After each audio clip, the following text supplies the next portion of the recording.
book lovers, welcome back to the Bibliovert channel. My name is Jacqueline, and for today's video, I was actually just editing it and realized that I never did an introduction.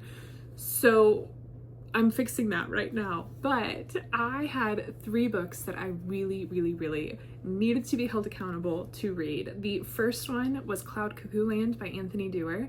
This book was recommended to me by my boss, and I am flying to Nashville today to be in office for a week, and I desperately wanted to have it done by the time that I am in Nashville so that we can then talk about it, of course.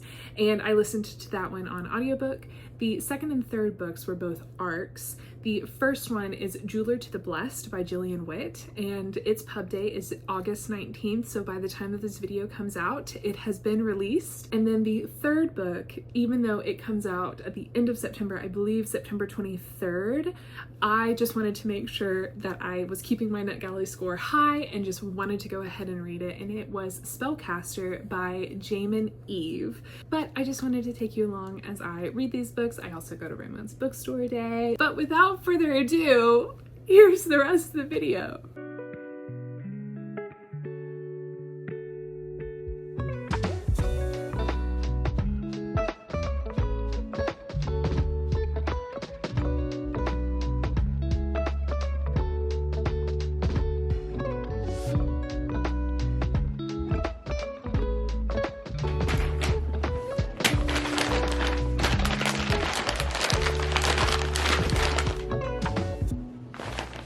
We got some books and some other stuff.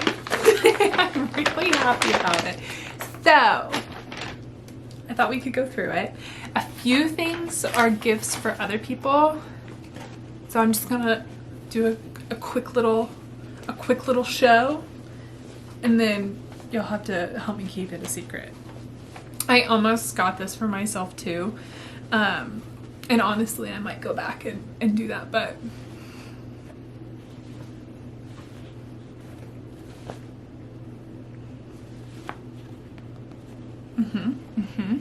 along with this, we also have, yes. And then the last thing I got is this absolutely stunning print from Brittany Keller Art of Aylin. And it is so gorgeous. It's gilded. Now on to the books. I recently read The Road of Bones by Demi Winter, and I listened to it on audiobook and absolutely loved it. So when I saw that they had it in store, I knew I had to pick it up. And then Kingdom of Claw book 2, I haven't started it yet, but I have been so excited to. So I went ahead and picked this one up as well, and I'm debating if I'm going to do the audiobook as well, because it was really good. So maybe I'll do both physical and audiobook. I then went ahead and of course picked up Accomplice to the Villain by Hannah Nicole Mayer. This is book 3 in the Apprentice to the Villain series. I believe there's going to be 4 books total. I'm so excited about this. This was one of the books that I definitely went in wanting to buy, so I cannot wait to jump into this one. I then saw several gorgeous special editions of some of my favorite books, so of course I had to get them. And the first one is It Happened One Summer by Tessa Bailey. She's so cute. Also, look at the end papers. They made me really happy. I didn't even look. Oh, stop it. It's so cute. So anyway, this is one of my favorite Tessa Baileys, and of course I had to pick it up. The other one, can you really ever have too many copies of The Love Hypothesis? This is also a hardback, and I think that these are so cute.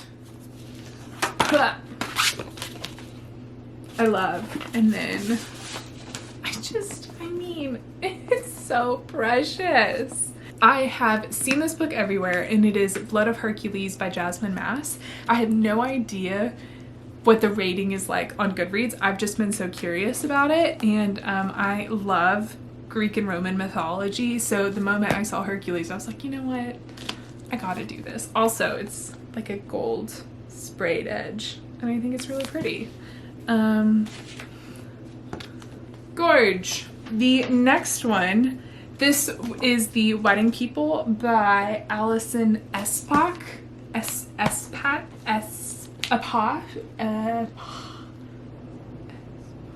S-Pack. Okay. Allison S-Pack. I was talking to the head of HR at my company. I am an executive admin and I also offer support to her. And so when we were having one of our meetings, she had said that she had recently finished this one and really, really liked it. So when I saw it today, I was like, I gotta do it. I gotta buy it. I gotta read it. And then we can talk about it.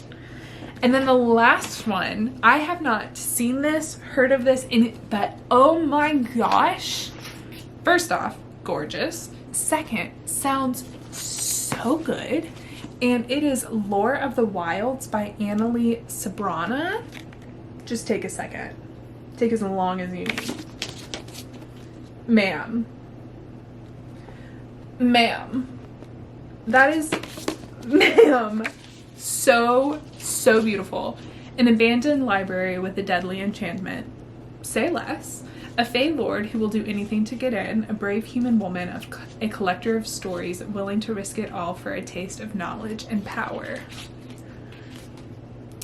A stunning romantasy debut about an enchanted library, two handsome Fey, hot, and one human who brings them all together. In a land ruled by ruthless Fey, 21-year-old Laura Alimeyu's village is trapped in a forested prison. Laura knows that any escape attempt is futile. Her scars are a testament to her past failures. But when her village is threatened, Laura makes a desperate deal with the Fey Lord. She convinces him that she will risk her life for wealth, but really she's after the one thing the Fey covet above all: magic of her own. As Laura navigates the hostile world outside, she's forced to rely on two Fey males to survive. When undeniable chemistry ignites, she's not just in danger of losing her life, but also her heart to the very creatures she can never trust. It sounds so good. This might be the very first one that I read of this entire stack because it sounds so good. I am excited about it, to say the least. So I've realized that I haven't shared my thoughts on Cloud Cuckoo Land by Anthony Dewar yet. So this was a recommendation from my boss. He read the Red Rising series at my recommendation. So I am reading Cloud Cuckoo Land at his. I am a big lover of anything Greek and Roman mythology, specifically the Odyssey. I just absolutely love it. So that has been an aspect of this book that I have really, really enjoyed. I think what's been interesting is the lack of plot, or maybe being the reader and not knowing where it's going. And I've actually found myself really enjoying it and just kind of experiencing the book as you go. I'm listening to it on audiobook. I think that that is 100% the way that I need to be reading this book. I started it on my Kindle and felt like I kept rereading the first couple of pages over and over and over again. Not really feeling like I digested anything, but audiobook has 100% helped. It's been so interesting having these small little vignettes that span centuries, how we have kind of this futuristic time where we're in space and there's this kind of sentient AI being, Sybil, and then we, go all the way back to the sacking of Constantinople. So I think that it's been just this really fascinating love letter to literature and the power of stories and the way that it can connect you through time, and how reading and libraries and these characters can really shape and have a trajectory on our life. And I have just really, really enjoyed it. It's beautiful writing, very atmospheric, but also a very compelling prose. At this point, I'm not really quite sure which point of view has been my favorite yet. Again, they all feel like such small little snippets and vignettes. I think the one that I'm maybe not the least interested in, but maybe that has captured me the least out of all of them, because again, they've all been wonderful, is kind of more of the modern day ones. But we are starting to get a little bit more backstory, and I definitely can see myself being more intrigued and more pulled in by Zeno's history and this library and how the events that happen in the very first chapter of the book kind of come to be. So, again, I have absolutely no idea where this book is going to go or kind of what the overarching plot of this book is, but I have really, really enjoyed listening to it. So I think what I'm going to do next is go get cozy, eat some lunch, and then I think I'm going to play Tales of the Shire while I'm listening. And I just think it's going to be like a fun, cozy little afternoon. I had been like a little grouchy and had to keep telling myself like, girl, chill. Everything's fine. It's not that serious. And then I sat down and I watched Rachel Maxkey make Gollum. And I ate a really late lunch because it's 4:15 right now. And all of a sudden, poof, I'm happy. I just needed food and whimsy. That was all I needed. And I told myself I was going to listen to the audiobook and play Tales of the Shire, and I'm not. I'm just going to play Tales of the Shire. I have 30 minutes until I need to be picked up for dinner, and I'm in my PJs. You heard me. I just ate lunch, and I'm about to go to dinner.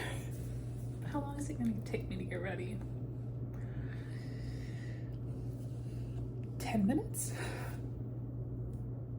I play for 20. But that's it. I can't play any longer. So we gotta hurry.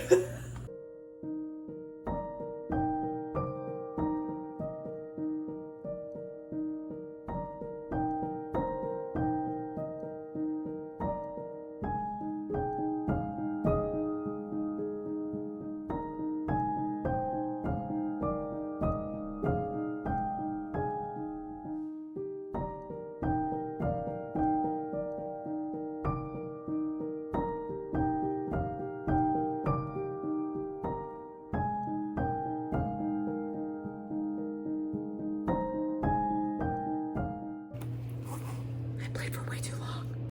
There was absolutely no reason to rush because they were late by 15 minutes. So I listened to quite a bit last night while I was playing Tears of the Shire. Tears of the Shire? Tales of the Shire. And this is kind of like my overall thought process so far. I think it's a little bit too long and maybe slightly too repetitive. Because we have so many different POVs, it feels like we are not going in depth with any of the characters. We're kind of understanding maybe some singular motivations of theirs. For example, Anna, her sister, and the fact that she's sick. And so while the writing is so beautiful and lush, it just feels like it's too long in so much of it, but then also really sparse in the fact that because there are so many different POVs, you're not necessarily getting a deep dive, and each one of the POVs is quite short. And so it's like by the time that you really feel like you're kind of jumping in, it's over. So I kind of feel like maybe this book needed to be trimmed down by like 100 and 150 pages. I don't know. I think as of right now, I am enjoying it, but like I mentioned earlier in this video, it is very put downable. And almost to the point where I think if I listened to it and put it down, I would completely forget about it and like never remember to even come back to it. And so while it is very compelling storytelling, because there's really not a consistent plot in the book, there's really no interest for me to be like, what's going to happen next? Like, we are in a siege in Constantinople right now, and I'm still just kind of like, so I don't know. But again, like, I'm liking it. I'm not having a bad time, but I'm not just kind of like, oh my gosh, if I don't find out what happens, like I am going to, scream. So I have just under 2.5 hours of the audiobook left. I'm listening on like 2.7 speed, and I think I'm like on section 12, which I think there are 24. So we got to do some moving, but I will check back in with you in a little bit.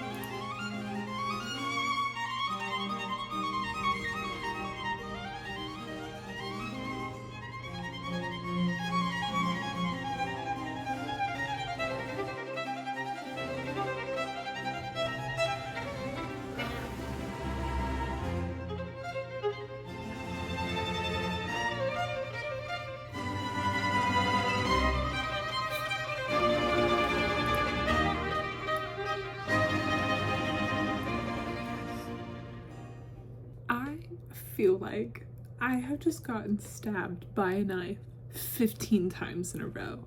Oh my gosh. And in such a short span of time. I am in pain, crying at my desk. I just sent my boss a message saying, how dare you? How dare you? I might have to take a mental health day.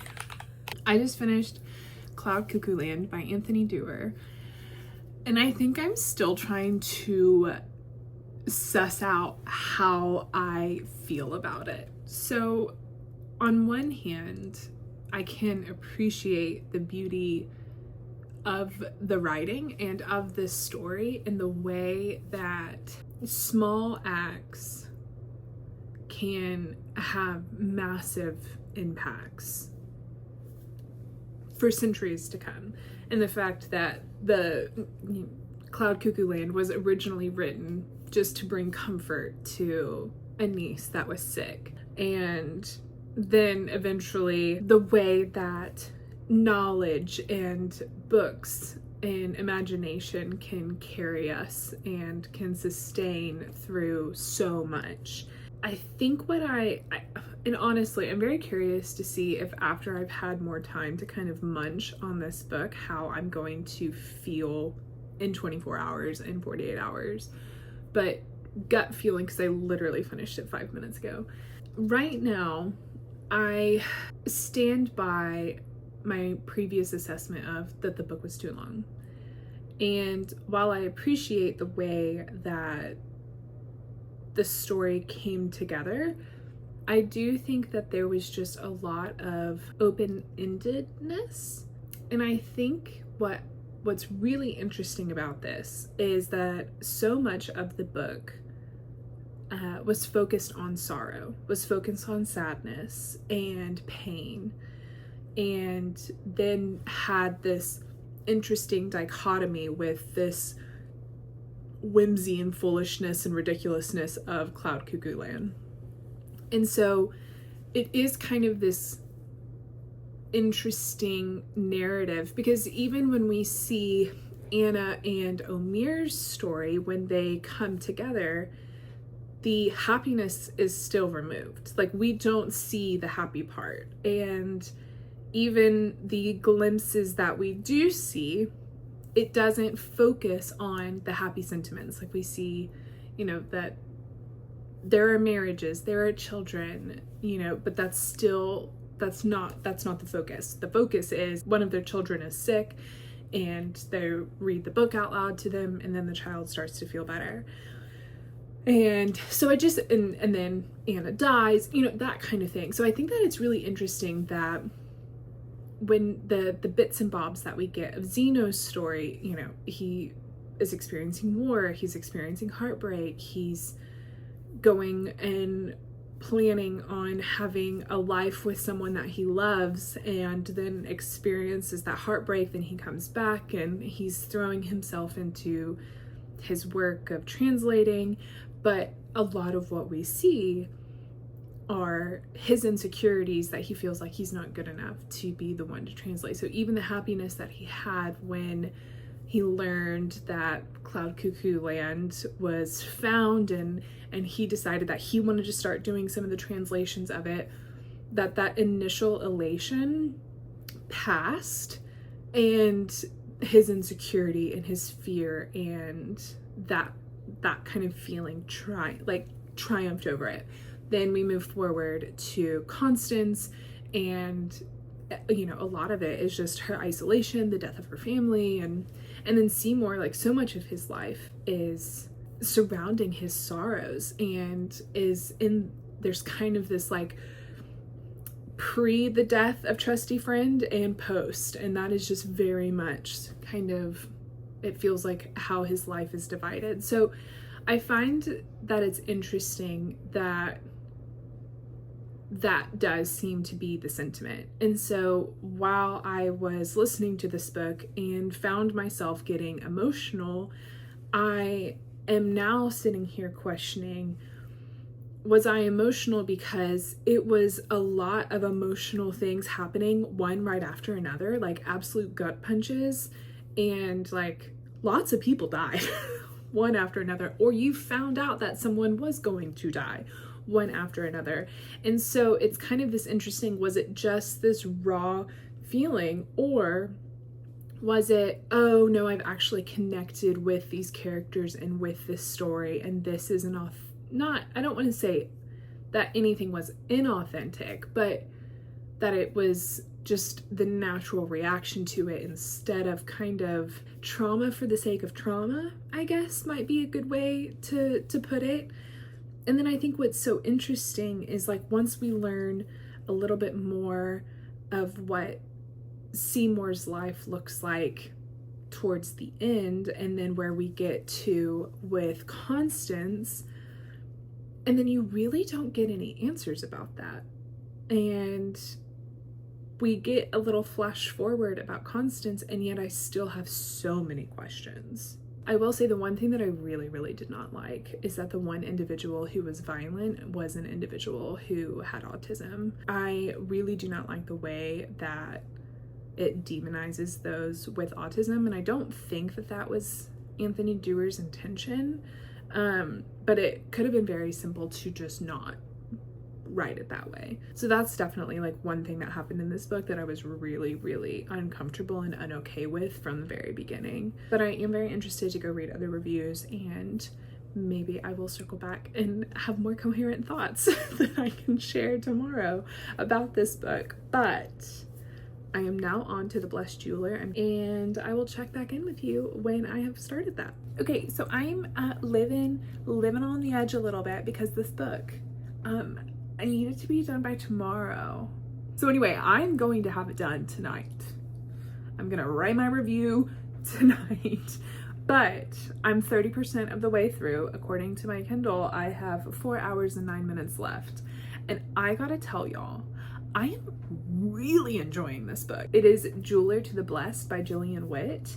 And I have to say that this is one of the most unique magic systems I've seen in a really long time. Basically, it's not that anyone like inherently has power, but rather that there is this specific stone that can help you utilize emotions. And so there's kind of this upper nobility called the Blessed, and basically if they are wearing this jewel, whether it's a ring or a necklace or something like that, and they touch someone who is not blessed, then they can siphon strength from their emotions. Our main character, Emberlyn, the stone doesn't work on her. And so like if someone tried to compel her to do something or X, Y, and Z, like it wouldn't work.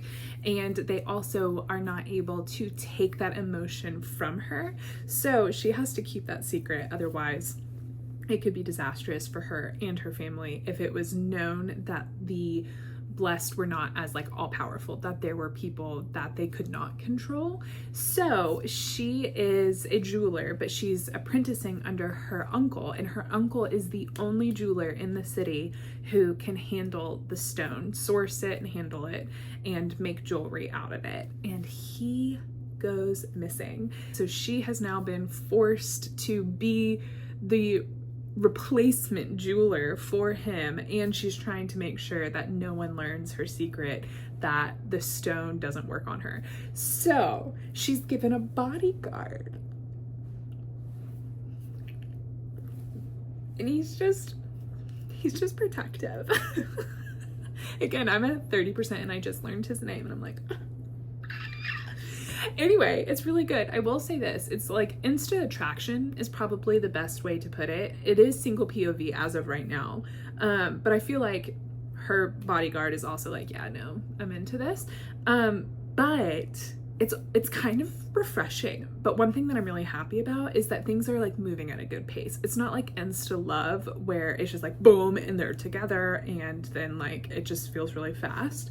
But it's also kind of refreshing to not have like enemies to lovers and it just be a super, super slow burn. So far I'm really happy with that. But I am now gonna go read. I'm going to finish this book and I'm super excited about it. So let's go.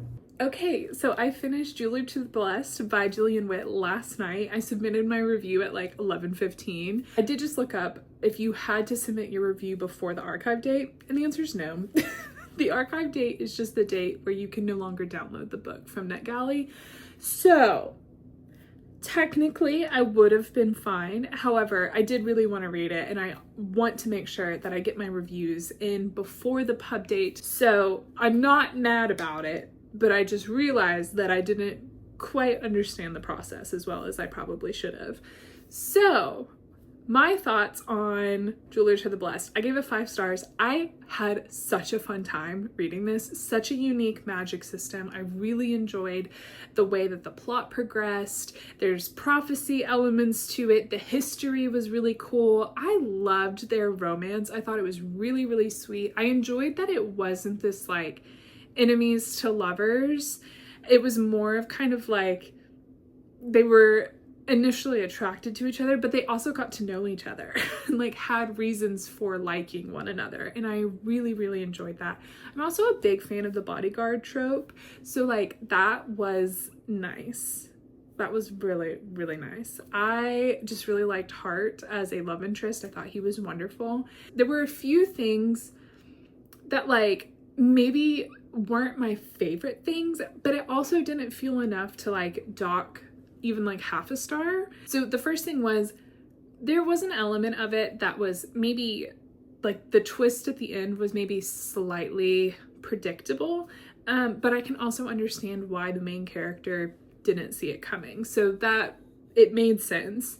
There were also elements of the world building where I got confused a little bit. It wasn't that there were a ton of names, and Gillian Witt did a wonderful job like reiterating parts of the history. I think for some reason my brain just like couldn't grasp like who was who. So like that was a me problem, 100% a me problem. By the end of the book, I got it. The last thing, it did have one of my personal least favorite tropes where it's kind of this like leaving out information before intimacy or like betrayal after intimacy in a way where a main character feels like she has been betrayed after they have been intimate.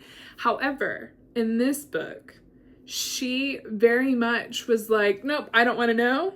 Like, I'm telling you right now, I know what I want and it's you, and nothing else. And so I do feel like, again, it's still not my favorite trope, but like, at least she made a decision of being like, I don't care to know these details and facts that you're trying to tell me. Like, we got other stuff to do.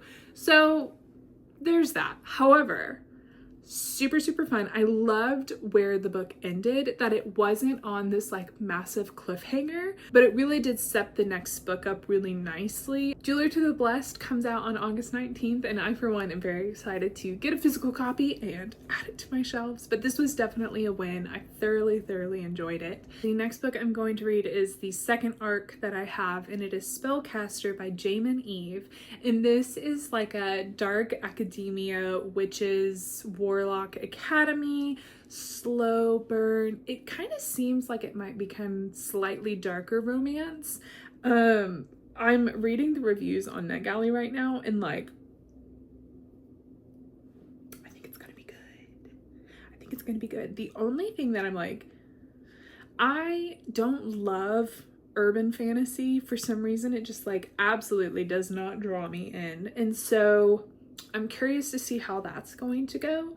But other than that, it sounds really good. I have never read anything by Jamin Eve. This is the first I've heard of any of her books, but I am very excited. The cover is gorgeous. It looks like it's going to be a really pretty edition, and the reviews have been really positive. So I say let's do it and see how it goes.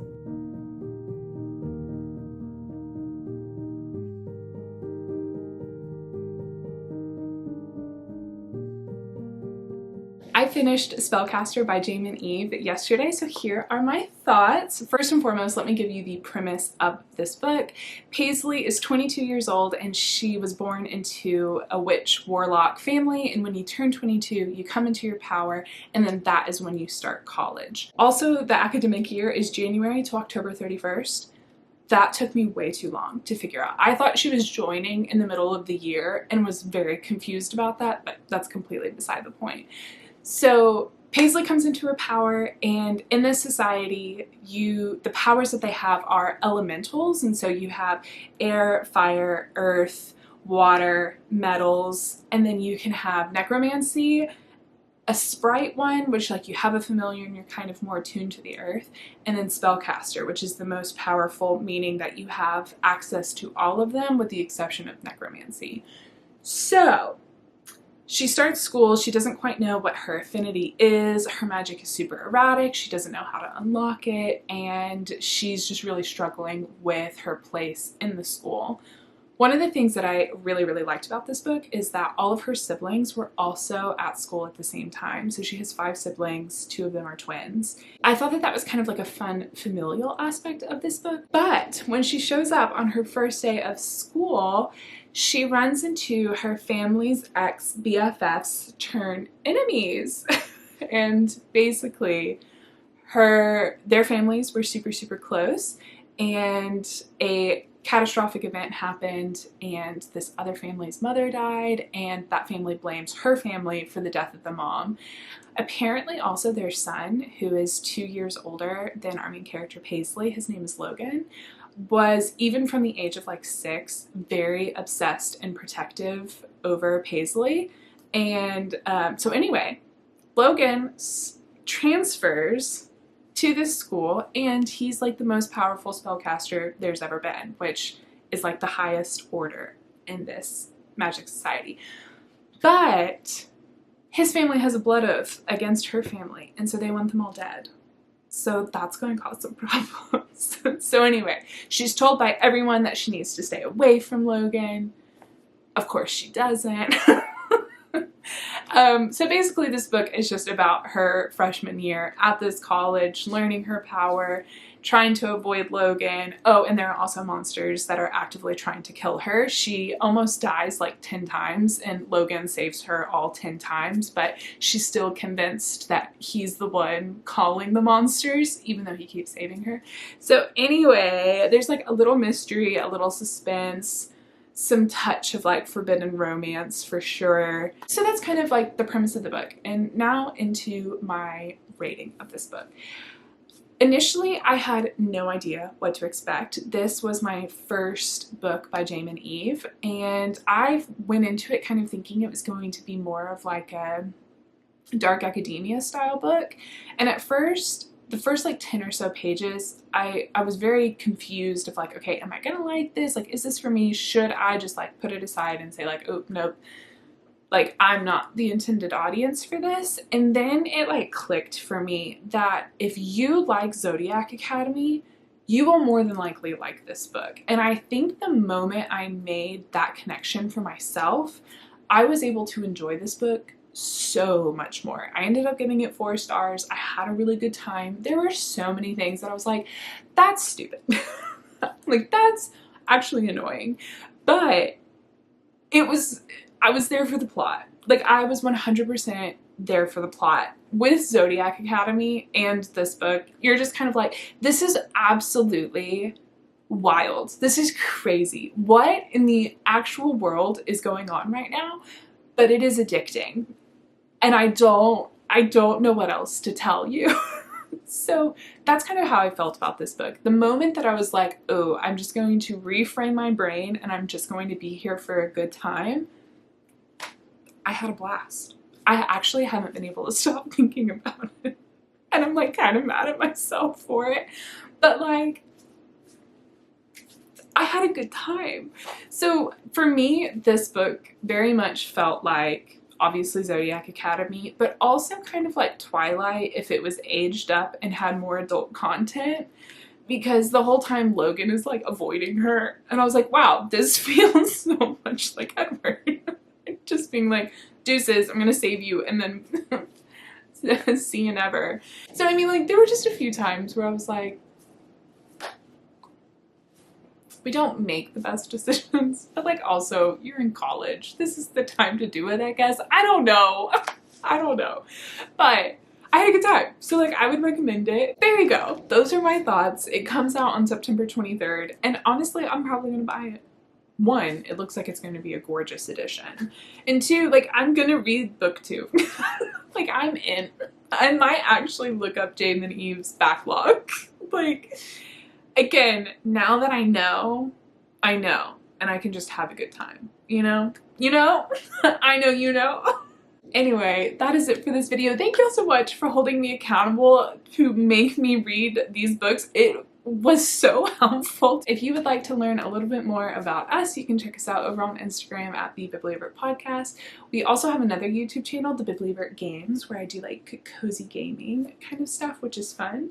We also have a Patreon that has some of the most incredible book-loving people in the entire world, and we would love for you to join. We do 2 monthly episodes. We have a monthly book buddy read, and then we have a chat that is just the best time. We're gearing up to do fantasy football right now, and it's going to be hilarious, and I cannot wait. Anyway, I hope you have a fantastic week. Happy reading, and I will see you next time.